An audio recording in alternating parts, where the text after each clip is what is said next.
Palestinian protests in Canada, and now a Jewish journalist is arrested at a pro-Hamas rally in his own neighborhood that's in Toronto. Here's how it happened. I think you're a coward also. You can have your opinion. You'll do what they say. Stand over here. It's the path of least resistance. No, I'm trying to keep the peace. No, you're not. You're refusing to leave? I'm refusing to leave. Why?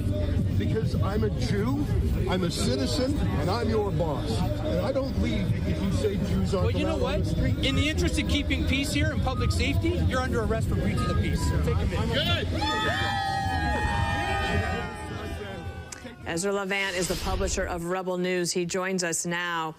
I saw this happening yesterday. I haven't heard from you directly as to how you saw it, but I sent a text around saying, what in the world is happening? So can you tell us, what was it like there at the moment in your own neighborhood?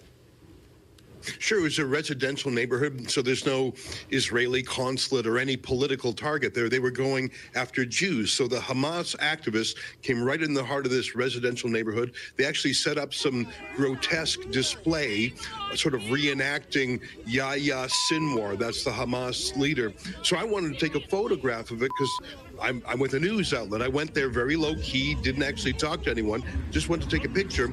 Some of the pro-Hamas radicals recognized me and started shouting at me. That's fine. I believe in free speech, actually.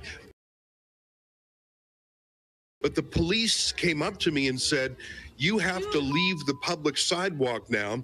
You're not allowed to be here because these Hamas activists are disturbed by your presence. I said, well, that's just because I'm Jewish. I have the right to be here and do journalism. The cops said, your very presence here is offending these Hamas activists. Leave now or I'm going to arrest you. And I said, I'm not leaving. A Jew can walk on the streets. By the way, I think of myself as a Canadian first, and I was there as a journalist, but both the cops and Hamas said, Jews on this side of the street are an illegal disturbance. I was arrested, searched, handcuffed, and taken to jail. Now, they later released me without charge, but they've done this 5 times to one of our other journalists who, by the way, isn't even Jewish. He was just asking tough questions of the Hamas side.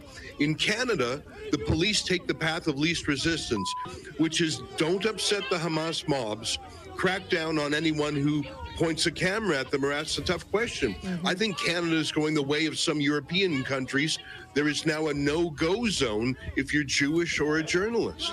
It's incredible.